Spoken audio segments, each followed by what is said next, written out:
what I want people to remember me as is just solidifying my like role in the team, like that I'm a good player. Like you can't really see like in-game stuff or like out-of-game talks, but I do kind of like push a lot in those aspects, and I hope that just by doing that I can help my team make it farther forward. And I think just based on like results, like if we can make it to semis, then it's like you can't just like knock me off. You'd be like, yeah, you know, Sneaky just getting carried. Like you can't get carried for 5 years in a row. So I hope I can make it past just to prove the point that I'm a very solid player. Well, we've always called him consistent. He is a tough opponent today, but Sneaky, looking all right for that resume. Yeah, and this is going to be a chance for him to win more quarterfinal games than he ever has in any of his past appearances. 2013, they lose 2-1 to Fnatic. They lose 3-1 to Samsung Blue in 2014. They lose 3-0 to Samsung last year.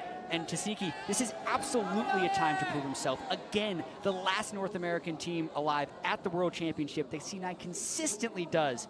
The semifinal appearance, though, is really something no one can argue with. And to me, this game is all about where this series goes. I think this will be the predictive game, because there's two schools of thought. There's the question of, hey, they showed the Sims, they showed the Aurelion Sol. How many more do they have? I think we just saw Misfit's answer that you can't necessarily have a small bag of tricks. You can have a really big one and potentially take down a series. That way, WE also doesn't need to stop opting in, doesn't need to keep opting into these very scaling bot lanes. They don't need to always go for the Kog'Maw strategy. They're choosing to do that so far. And that's why I feel like this next draft, we've seen one win both sides. To me, this will set the tone for the rest of the series. Exactly, because Xayah, a champion that has been banned almost all of quarterfinals, completely sipped through the pick and ban phase in favor of that Kog'Maw pick last time, and that made their damage type almost all magic, which made it very easy for C9 to tank with their front line, as well as Orion, Jarvan Shield. So there were a lot of other things that happened in that game, like the 20-minute Baron after chasing Singed, but the core of it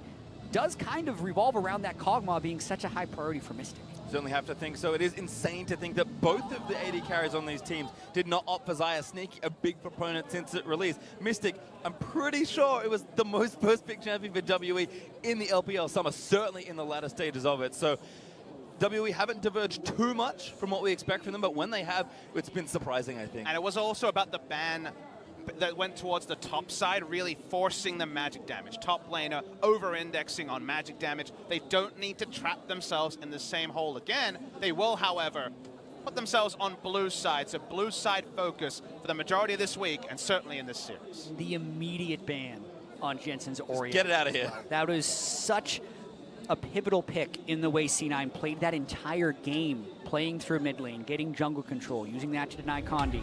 Just get it out of there is what Team W says. And I think they also don't want to deal with a ranged jungler on red side and a potential counter pick, say counter pick top or counter pick for mid lane. They don't want to have too many variables for them to isolate where to focus their attention. So just banning away the premier ranged jungler in the Ezreal on blue side. They also, of course, have the more freedom that blue side bans bring. And here C9 is put into such a difficult spot because Team WE has not opted for the Lulu ban to bait a Janna ban. They're saying, C9, if you want out of this Janna Lulu hole, you're going to have to ban both. And that's not something C9 is willing to do. Kalista has been banned on red side every single game since the group stage, and Sejuani is also a very active party. But isn't that fun that game on game we could have one game where we will have the Lulu versus Janna meta, which is the Team WE blue side games, and then instantly C9 with one ban can largely force a reactive ban, and the series can turn in such a turbulent way game to game as fun as the Caitlyn that we have not seen from Mystic is going to be locked in first pick. And WE, they picked blue side, so all of this setup, seeing that C9 didn't ban either Lulu or Janna,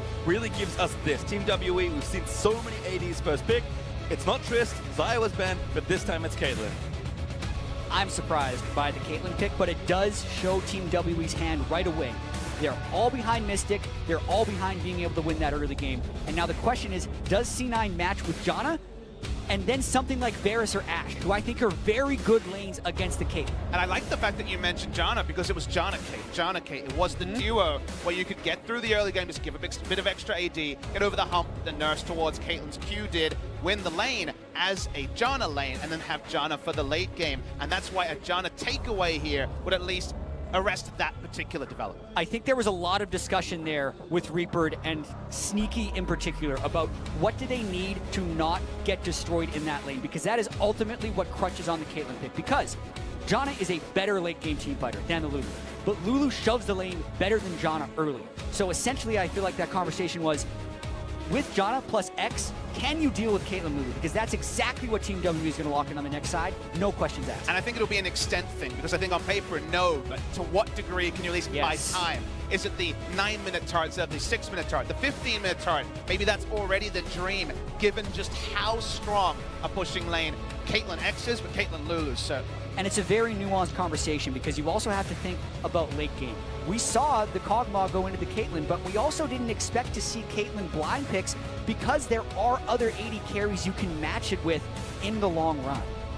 Interesting to see a change here from C9. Again, thinking AD, even thinking maybe nah, because again, it is open for impact, but it will be Tristana again. C9 will hold, picking both their bot laners here. And WE haven't just completely gone for early game choices. Rumble was a common pick with these Caitlyn comps. They have gone for the Cho'Gath, maybe denying it away from C9, from them just having a blind pickable top lane. The ban phase will tell us a story. No jungler yet selected on WE's side, and Pondy's Gragas, of course, is very famous. Exactly, so they can get rid of the main tank jungler meta as well, which will potentially hurt them in the late game, but if you're talking about early game tempo, there's a lot of warrior junglers that can still bring a lot of heat in the early game. Lee Sin comes to mind, Kha'Zix comes to mind. Pondy's Lee Sin also. And Rek'Sai. There's just too many to ban away all of them. Rek'Sai at least relieves pressure from Jensen in a lot of matchups. We saw, of course, the Ryze Rek'Sai used to great use. So the Ryze hover earlier.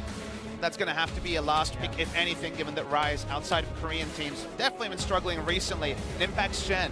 They don't want to deal with it. That'll be the final ban for WE. The champion is not Nah, though. Does Sinnoh want to take it now and give Jensen the counter pick? That does set them up quite well. Gnar is less reliable, I would say, than the Shen in terms of how C9 wields it, and also with a warrior jungler plus Cho'Gath, there's kill potential on the Gnar early to kind of get the top laner through what can be an awkward phase. There's also still this man. What's good top lane? Singed?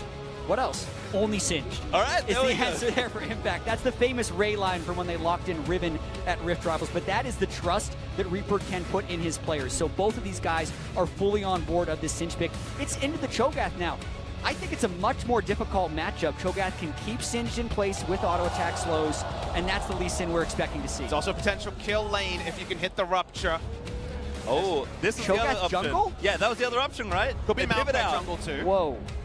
Okay. That's not that much damage to kill Singed with in the late game. I mean, it's not much damage, period, right? The mid laner choice here, without an Orianna, for example, who has great ball carriers, is going to be a really interesting one. It's just going to be the Corki again as a blind pick. It's very interesting. That's the whole WE put themselves into now. I think you have to. Like, you need insurance, right? Like, you have a good front line. You need maybe a better marksman. Ooh. It is. Just forget about this one. Full early game. When they debuted this composition, it was with the Jace mid, but this is also not the same circumstances as when Team WE first pulled this out. The Caitlyn, blind, C9 gets to plan for it. The Jace, blind, C9 gets to plan for it with Jensen's pick as well. And only the Syndra, Orianna, and Galio banned from the mid lane pool. Wave clear, safe wave clear, to me is what you want, or you could go full assassin and really start to go crazy. The wave clear route is the safer one, and also make the plays around the map potentially aid the Singed, and Talia is available. And Pace Your Time, you and I have talked a lot about Jensen's Talia in particular, because early on in the split, this champion did not fit Jensen's profile. He wanted to play around mid, only mid, get the turret, win the game. But he has since evolved a little bit into roaming more and playing around the bottom side. And traditionally, his Talia has been great in laning phase, bad post-laning phase. That's the transition Jensen would have to make here. But mainly, if he gets out of laning phase, C9's probably feeling pretty good.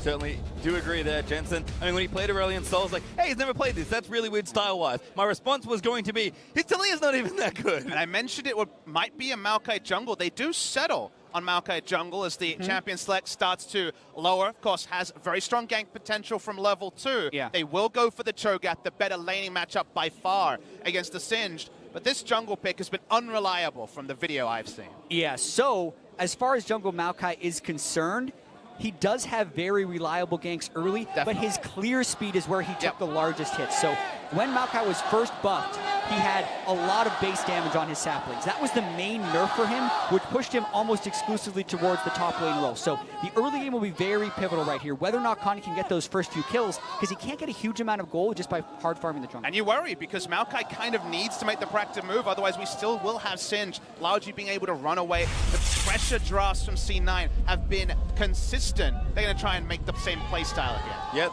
kind of sitting a little on the other side, actually. I mean, as far as early playmaking goes, early aggression goes, have to favor WE given how they pick C9 now. They're forced back a little late, and their biggest strength have been early game, and one of their weaknesses has been mid game. So you have to navigate a tough early game and then play someone where you know you're not as strong. Yeah, it's a good point. They have mid lane priority still with the Taliyah early, and they have the Jarvan who's happy to invade into a Maokai, but the side lanes are more unreliable, especially bot lane, which should be very much WE focused. Ignite from She's Yep, he's in there. Well.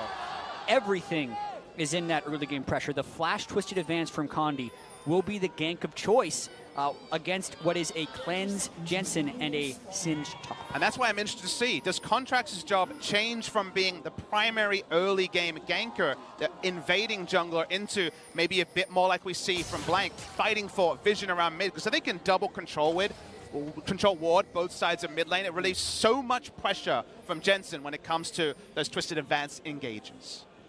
All right, now Impact and 957 just hanging out. 957 got a couple bits of damage with the Vorpal Spikes as Condi lines up his first few saplings. Looks like both junglers will be starting on the same side.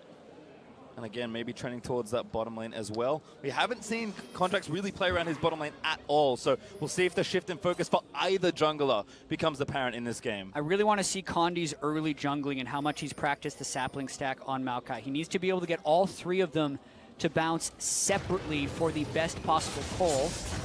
Checking back, he actually has. You can see that was the final sapling, but Impact actually trolls it away, which will slow down Condi's jungle path. That's pretty substantial, actually, because it delays him by about 6 seconds or so. And I want you to notice that there were no deep wards from WE to spot Contractors. There was a blue ping. They're expecting it to be a red side start because C9 got to bot lane very fast, but they don't have much information, and you can be so much more creative early with the Jarvan compared to the Mal. And Contracts maybe thinking buff to buff. So does have a ward as well, so I think just going to check and see what Condi is up to. In fact, disrupt these. If he can steal them away, it's pretty big. Sapling won't kill, but he can steal them after. Looking for one, gets one only. There's two. Played a lot of Maokai jungle. I know the damage is on the Raptor camps. It's very slow, but that is exactly how you want to play it. The saplings do much more damage when thrown in a brush, and then do a dot over time. So it's actually pretty easy to steal them as well, because you see the burst, and then you know it's going to tick out. And it's also the right timing. Taliyah had pushed in Jace. Jace couldn't leave. One of the small times they'll have their lanes in the right spot, given that top and bot lane should go better for WE relatively than other times. They get the little contest, they back away. Low risk, high reward. Yep, ward as well. Also will likely protect Jensen, so the aggression that maybe we expected from Condi, a potential level 2 gank, is at least scouted out for now. But again, Condi staying on those Krugs, maybe towards that bot side as Contracts, just clearing the rest of his jungle. And this is not the same matchup as Singe versus as Maokai in the top lane. The Cho'Gath has much more kill pressure and is much more threatening, especially when combined with the lockdown of the Maokai early in the game. I'll be very curious to see if Impact goes Spectre's Cowl as his first item instead of Haunting Guys, thanks to the increased Yeah, that was the point I was going to get to, is I don't know how married he is to the Leandri's Rush build that did find a lot of success in game one. Well, Contracts is here. He flashed already flashed, yep. Oh, doesn't it. quite connect, but the slow might still be good enough. Damage is there. Impact in a tank one. Turret hit, make it two. Oh my god, that rupture was amazing! First blood, 957. Big turnaround there, gets the kill. Contracts can only walk away in disgust mid lane. Remember, Ignite on Chia. Getting aggressive, Jensen with his summoners as the sapling doesn't quite tag him. That gank needed to be called off by C9 the instant the flash didn't connect from Contracts, but they decided to stay with it. The rupture came back off cooldown, and 957 just caught Impact in turret range. And of course, with top and mid fighting, bot also has the go signal there as the aggression starts. In fact, Condi could potentially die. This wave should push in. Yeah, knows all the tricks, able to pull the Gromp into the brush as well to get the extra damage on the saplings. Barrier heal also down from Sneaky makes this gank threatening if they decide to go for it. Just flash up as well, so good flash over if they see an opening. Don't see one yet. Oh, Sneaky went going in. Very aggressive, actually trying to take down Ben, but Condi Doesn't quite go for the dive. The wave not there. Sneaky contesting. He couldn't know, but that actually bought the blasting plant jump there from the Maokai, not knowing what was going on. It was so uncharacteristic given the setup we saw. He'll return all the way around, though, Condi. Still here. Wave is gone, though. Yeah, again, C9 have done a good job aggressively defending. All right, here they come. Level 4 just pinged by Condi. Not in vision yet. Sneaky hit 4 as well, but Smoothie's not so lucky. Now there's Condi looking for the dive. They're going to move up for it. Polymorph hits in onto Sneaky. That's the main target. Rocket jumps over the top, and Mystic, he tanked the turret. If that NATO would hit, he would be dead. It was a big mind game there. They wanted to see the NATO early. Mystic very, very low. The NATO was held onto by Smoothie, so couldn't use Twisted Advance. Condi just leaves. No kill to C9, but otherwise, failed dive again. Very slim margin for error in lanes like this. Sneaky still trying to stay in lane as long as possible to not give Mystic a favorable recall. They know he's low, and they're actually trying to push the tempo on that lane. Oh, Gia going, yep, he wanted it, but can't fully commit. Flashes the flare, though. And Jensen, that's him forced out of lane. Contract, a little help, but not enough.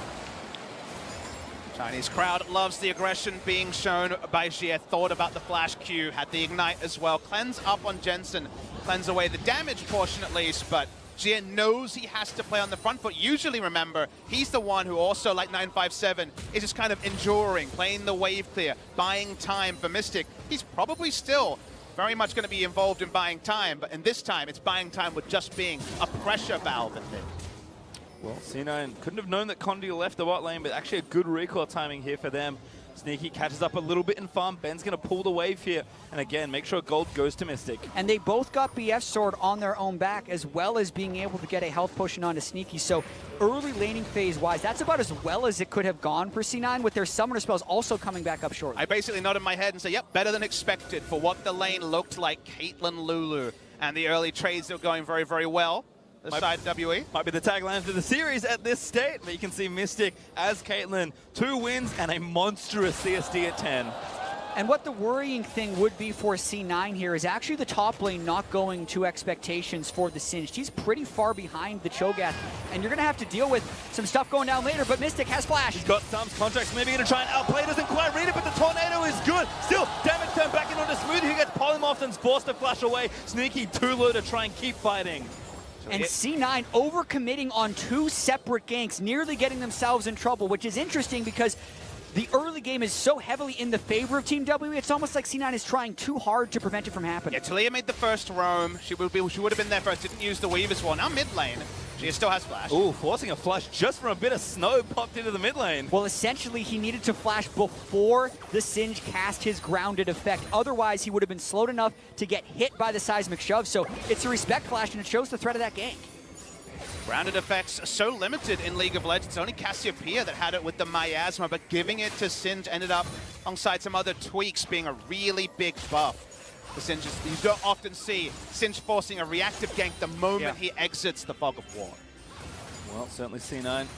Pretty even kill here, which is good for them. Although Ben gonna get aggressed on. That heal may save his life. Very aggressive. And the shield is get him! Sneaky gets a kill. They're gonna go for 2. Mystic, no summoners left. Sneaky outplays them. Sneaky and Smoothie in lane. 2v2 Mystic and Ben. That is massive for this game. And it was in a losing matchup as well. It's so big, gets them pressure bot lane and pressure now mid. Jensen v Condi. Oh, the shot barely missed. GA does take that Contracts in Jensen. A heartbreak to not get the kill. Flash auto is in, trying to block it out of the way. That auto was not good as Jensen gets a shield by Jana. And it's actually the bottom lane that is holding things together for C9, because both times Contracts has gone for a kill on the solo lane, it has gone awry. Shie and 957 keeping this game even. Maokai flashed in and the auto attack went to him instead of Jace. Probably would have killed the Jace. No extra AD from Smoothie available at the time. A game of inches in the mid lane. Only big seismic lead is Sneaky and Smoothie though. That first purchase, being able to get the BF sword, made this play possible. He should have been down in AD given the matchup, but he was even, and that was so big. And when we talk about Mystic, he's a great player, but he's a greedy player. And this was a greedy play by both Ben and Mystic.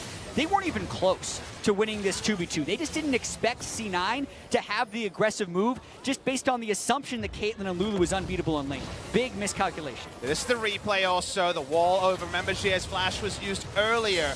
They come in here. Watch how close this gets. Ignite means that Contracts will go down. One auto. Next auto should kill him. Doesn't in this case. And also, the missed seismic shove by Jensen, so critical.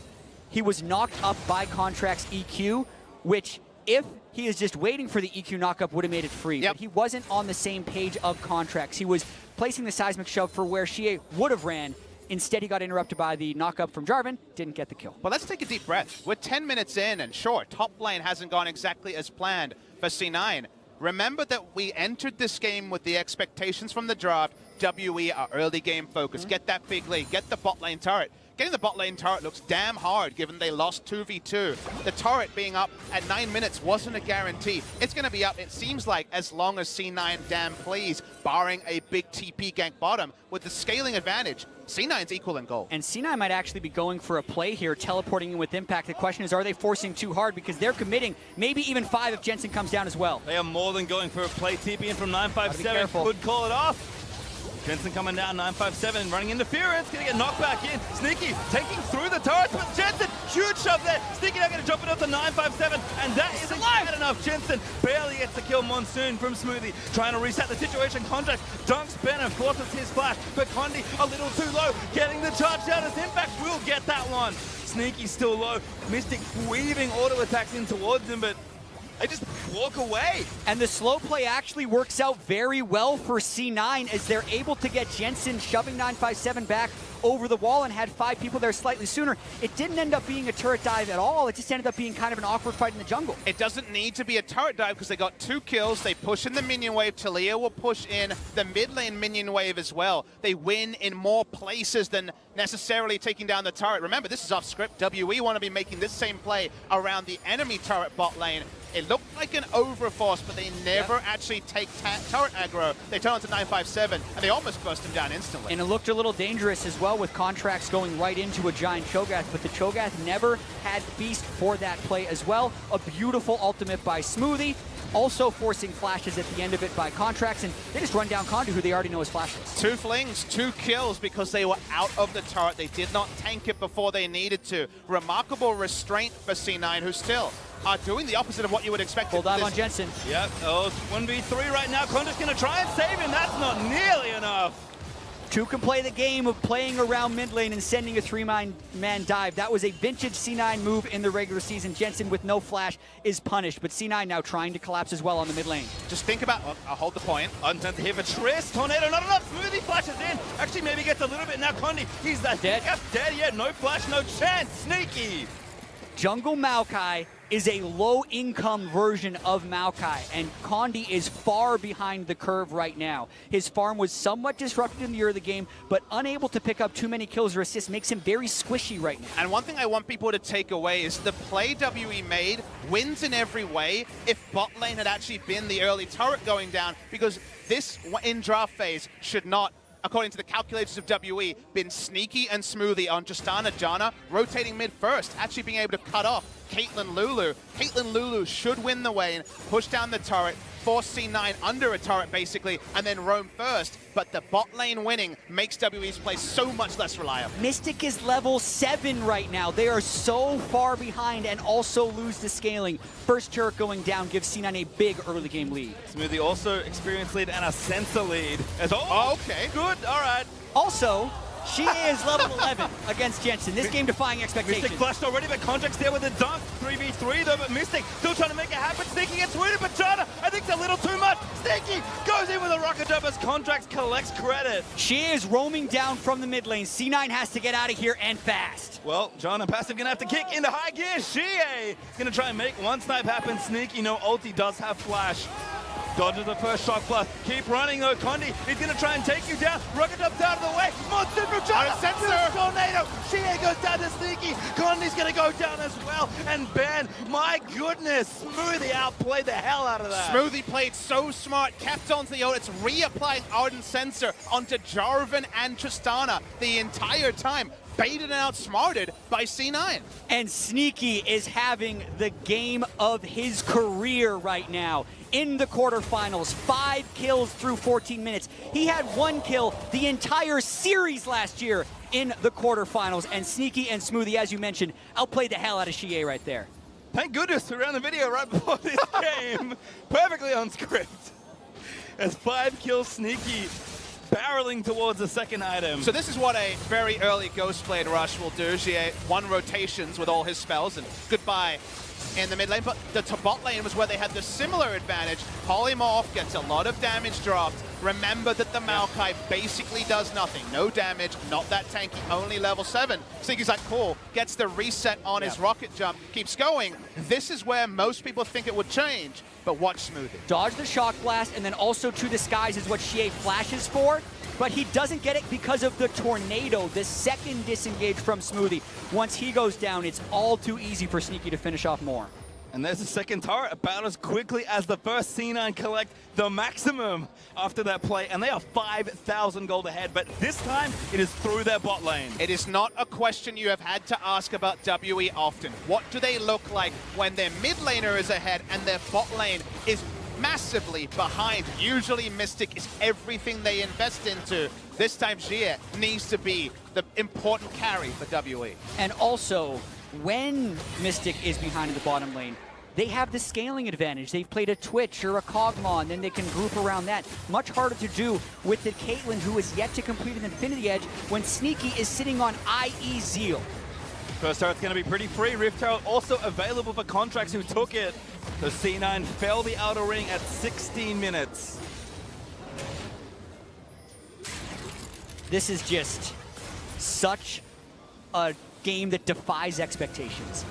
Mainly because of even the way it is distributed for C9. Based on group stage, Sneaky, lowest damage percentage of all AD carries, contracts highest of junglers. Mystic as well, top 3 in damage percentage for AD carries, number 1 in damage per minute difference between him and the other AD carry. Drafted for the Caitlyn, first picked it over everything else, throwing down the gauntlet, telling C9 that they could not win that lane. But then, not only does Sneaky and Smoothie smash that lane, you also have Jensen, the normal carry of C9, getting solo killed by Xie and it not mattering. C9 still 5,000 gold up in this game. Impact chasing down, actually. He's a pure 1v2. 2 levels up. So he's able to walk in and not really worry about the not even Infinity Edge yet. Caitlyn will have to worry about the Youmuu's Ghostblade and already second lethality item completed, the Duskblade there for Xie. So Xie is by far the power deal, and to me, Dad, it's all about what is C9, because the identity was Jensen focused. That was the story in NALCS. They keep reinventing themselves with new picks. Honestly, C9, and if you look at Jensen this series, he's on roam duty. He's on helping side lane duty. Impact singed the big pick in the previous game, and it's all about the bot lane this time out. And this is why we talk about Jensen. Again, these picks aren't his style necessarily, but to win at the highest level of competition, you need to be adaptable. C9, they've grown so much to get to this point, and now, when it matters, they are performing. Exactly, adapting to everything that's thrown at them and then trying to find the next gear. That's what they also have to do here. They had a 5,000 gold lead this early on in game 1 as well, and were unable to close because 957 found some great teleport plays on the Cho'Gath. So now C9 is setting up with Rift Herald and want to break that inner wall of turrets. And having the Rift Herald actually disincentivizes them from entering the enemy jungle where WE were all cooped up. They're just happy to go into a lane, plop the Rift Herald, and draw out WE. Rift Herald's big thing is the enemy has to send usually outnumbered numbers to even keep up the turret, and they're drawing WE away from their control wards and their brush cap. Well, this should be good enough here. Sneaky tanks a couple turret shots, but Rift Herald's going to do most of the damage there. Rupture's nice, under 2 from 957, but Jensen cheating over means that C9 do what they could not do in game 1 with their lead. Break a tier 2 turret easily. And C9 actually would be incentivized to keep the map a little bit spread out as well. Keep killing turrets, keep shoving the waves. Impact has gone with Leandries and Merc Treads again, which would be dangerous in teamfights against the Duskblade, Ghostblade, Jace. Now, it does sound a bit like a rerun of our audio from game 1. If you think about it, we were talking about the same thing. C9, keep up the pressure, keep up the pressure. Remember, they don't have the same clock. The scaling is not there for WE this game. There is no Kog'Maw, there is no hyper carry. It was even Ignite mid lane to get an advantage. So the clock pressure is not there. Playing around tempo, that is important League of Legends. But compared to game 1, WE don't have a late game fantasy to hold on to. Well, 7,000 up now for C9, playing very disciplined. through this mid game. Again, just casually sieging turrets. GA certainly a threat. Sneaky gets a bit of aggro, but Rocket jumps away. Run away. Thundering blow under the tornado there for Condi. Now the TP's in. They have to throw everything in, but they can't get it. And WE flash out defensively. Impact looks for the flip. Finds it onto Condi. Condi flashes out of the way. 957. He wants a piece, but Mystic gets knocked up by the next tornado. Very close fight there, burning multiple summoners from Sneaky. That does make it a little bit risky for C9 to stick around, but they still have the Janna ultimate, which means they can continue the push on not only the mid, but also the bot turret. Jensen, even getting chunked out, wants to stop any further cutting. Only inner turret left is mid lane, and it's chunked out as well. WE, with the sort of draft that needs to play from ahead, hardly has access to their own jungle. Just gonna take and make it 6-0 in turrets for Cloud9. This is exactly how they wanted to snowball in game one. This game, though, they have the Trist. You're not worried about that Rage Blade Kog'Maw. Mystic is a non-threat. I mean, almost everything that could go wrong for Sneaky in that fight did go wrong. He got knocked out of his rocket jump. All these other things mattered. Team W might make a desperation play. It's 20 minutes. They don't even have Infinity Edge on Mystic. It's get a Baron or really start to really pocket in. It would have to be multiple fight misplays from C9 to get them out of this position. And remember a small tantalizing point. C9 has side selection once again in game 4. If they win here, they can also put themselves back on the blue side that was successful for them in previous games. So C9 closing out here, just like it was with Misfits, C9 really will be in full control of a series. Certainly would be nice to break serve on the draft, as C9 already done the legwork as well. WE feint to Baron. They already had a control ward in, and WE, that's it. That's all their offense around the Baron. C9 moved back in, put the wards down. Yes, WE own the speed shrine, but that vision's going to run out in about 20 seconds, and C9's next point of attack could be anything. Impact is already getting the train rolling in bot lane. And it's all about how deep can they actually get their vision, because they've broken the inner tier of turrets right there, so they need to push WE back as far as possible. Condi, you are not very tanky, my friend. No. They're hoping that Shock Blast would do a lot more. Doesn't quite catch Sneaky. Jarvan now has a chain vest and the Ninja Tabi, so he's happy to start standing in the front. If it's not hitting Smoothie or Sneaky, it's not really getting value. They start the Baron in vision. And WE knows this is it, so Jensen actually cuts them off. What a wonderful wall by Jensen. C9, have they timed it correctly? It's a little too early. They're still going to be able to have a chance at a steal, but they back away. They give it up. What a perfect Baron take by C9 to push himself up almost 10,000 gold. The last number I got was at Sneaky, was 3,800 gold ahead of Mystic. That number will now change as C9 a prime to end this game. Pastry time, any other world championship, we'd already be talking about game 4. What is WE going to be bouncing back? But this world championship has been so full of surprises that I'm not completely sure, but it's like a 99% win here for C9 with the Baron, with the Ocean Drake coming back up, with the Tristana. You're expecting them to be able to close this one out. That's a really big number. 99% is a very high proportion. I felt really good about Fnatic in game 2 when they set up their second Baron. You're right, though. It is odds on for C9. Those sort of shock blasts hitting will at least delay things, but it's going to take some miracles from Shea to make something happen. Definitely lost a few percentage points with that shock blast. One wave goes down. Where are we down. at now? 97? Yeah, 98.5. Oh. It's going down, but it's so in control of C9 right now. Certainly is. That may be one of the understatements of the series. As Impact and Contracts rotating back in, C9 have a very clear goal. Shove down mid, break that turret, and push themselves one step closer to winning this game. Condi caught out. A flash through the base gate, pops the ulti though. C9 is happy to split up the pressure. They get 2/3 of the turret on the first push. Reset for the next wave. Oh, they take him all the way in. All the way in. He's dead. Smoothie gets the kill somehow in and amongst the chaos. What?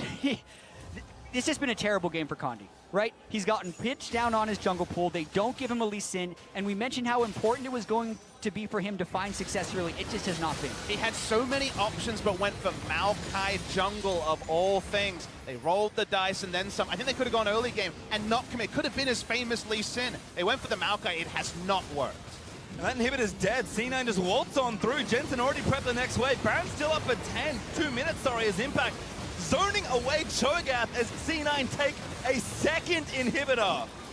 Sneaky is over 4,000 gold ahead of Mystic. Just compare the items between the carries to see how out of hand this game has become.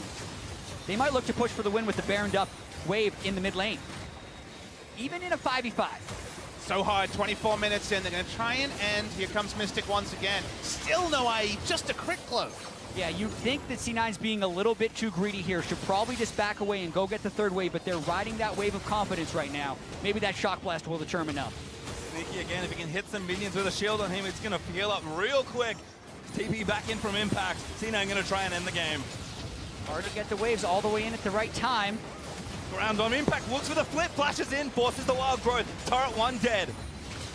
Super minions will be arriving soon. Sneaky taking again, Rupture, Beast, Silence! Oh my god, Impact saves his carry, but Sneaky still getting jumped up, makes his way out. Condi goes down, and the last chance saloon is closing for WE. Nexus turret's down, Baron's still there, and Cloud9 do the unthinkable, do the impossible. They are one game away from winning a quarterfinal. Cloud9 against an early game comp blitz Team WE in less than 25 minutes. People have looked to the SKT versus C9 games for a clappening. That was a clappening by C9 and just off script completely. By C9's bottom lane as well.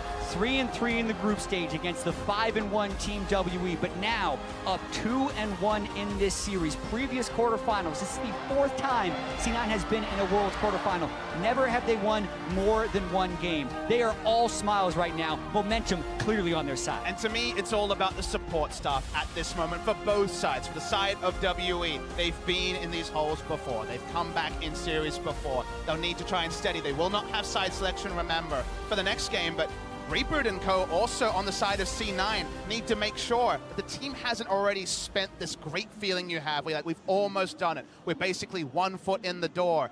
Many teams have got there. Misfits, of course, felt that painfully the other day. You need to steady your troops and say, there's still a war to be won. Yeah, and when you think about the support staff and where they're going to go in picks and bans, there is a clear, high prioritization on whatever Mystic wants to play. And the rest of the team comp seems to be secondary in that regard. So yes, they wanted the Caitlyn for that fast push strategy, but you don't think about that with the Maokai jungle and a Cho'Gath top. That was unable to apply a lot of pressure. You add that to the fact that Mystic did not perform in this game, and everything can start to crumble for Team WE. So they got to dig deep if they want to come back in this series. The only player without a huge grin on his face was Sneaky. He knows there is one more game left to play for them. But to hear more about how C9 brought this series to match point, let's send it over to Dash and the analysts.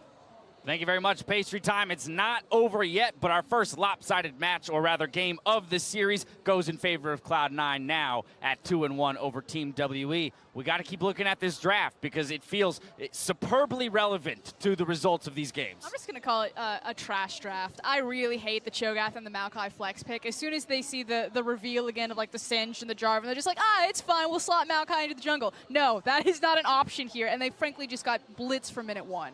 They should have just taken the Gragas right away.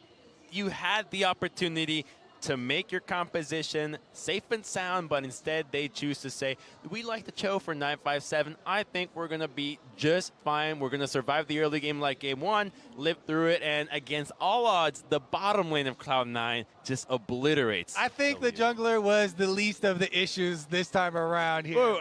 Giving over the Janna, rushing for this Caitlyn pick, it comes back to the opening of the show we talked about. It's a two-sided coin, innovation and adaptation. Both of these teams were the ones who got the most out of this Caitlyn pick in the group stage. But I think when we're looking at the junglers, maybe not so much for the WE jungler, but I think contracts on Jarvan specifically has been huge. 3 games in a row of this champion, and he has been such a critical pick for denying AD carries. Cataclysm is one of the most annoying abilities when it comes to staying alive, and you put so much pressure early game on top of that. Smoothie's still underrated, though. No, he's definitely not underrated. He's definitely very, very good. That was Janna Plays bottom we're discussing. The big thing for me, though, is the fact that Team WE have shown us nothing. We've already seen the Caitlyn pick come out of them earlier on. They went back to it, and they just got absolutely blasted in the bottom lane. It started out with the 2v2 from Smoothie and Sneaky, and it only got worse as soon as Contracts was involved.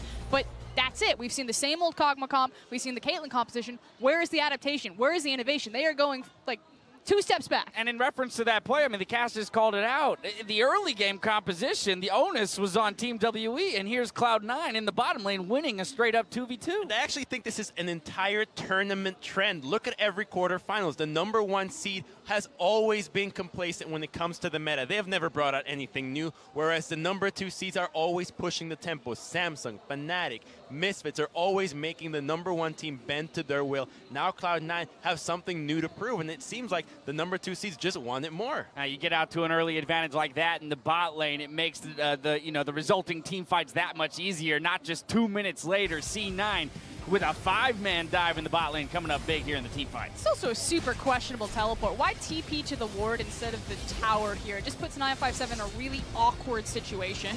He is in an awkward situation, but Cloud9 responds so well because normally you'd see teams commit to the dive, but they recognize that WE has read onto the play and they are going to respond. So they pull back and try to fight on their terms, just pick off whoever is closest. That is a play that I have not seen being done in a long time. That is very impressive to see Cloud9 pull off so cleanly on what could have been the game-losing play. Focus fire on the isolated target there. Really good choices, and they're able to collapse. Even though they flip out of the Jarvan knockup there, it doesn't matter because of the isolation, and they're able to focus him down. And where we called out execution as, the misfire and the blunders for C9 in Game 1, it seems that as the series is going on, they're getting cleaner and cleaner in their execution. A game ending in 25 minutes here for Game 3, an utter stomp to some degree, and now the question of mentality comes into play. When you are that number 1 seed and you're up against the wall and you have to react to what C9 is doing, the question is, do they even have a strategy or a playbook at this point, or if it all goes out the window,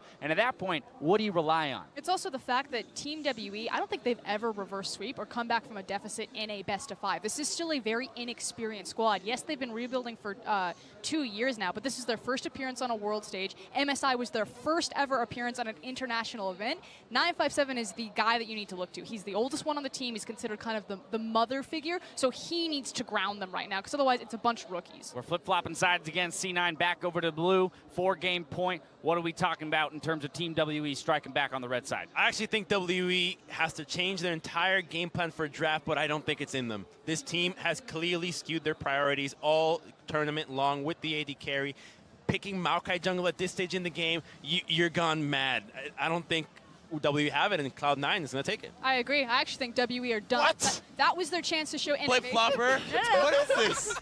Hey, WE, I said they don't need to, don't first pick Janna. They do me one worse. They do the Caitlyn. They don't get the Janna. I just think they're done. All right, now shoes are on my desk. I think I got to end there. Kobe, do you have anything to say here before we Only move on again? that is not technically a flip-flop. That's a slipper. All right, we're losing our minds here as Cloud9 are 1 win away from earning their spot in the semifinals. We'll see if Team WE can stop their momentum in Game 4 after the break. Stay with us. You guys are crazy. Gonna take 1 turret hit, make it 2. Oh my god, that rupture was amazing! First blood, 957. That heal may save his life, and the shield is get him! Sneaky gets a kill. They're gonna go for 2. Mystic, no, Summoner's left. Sneaky out.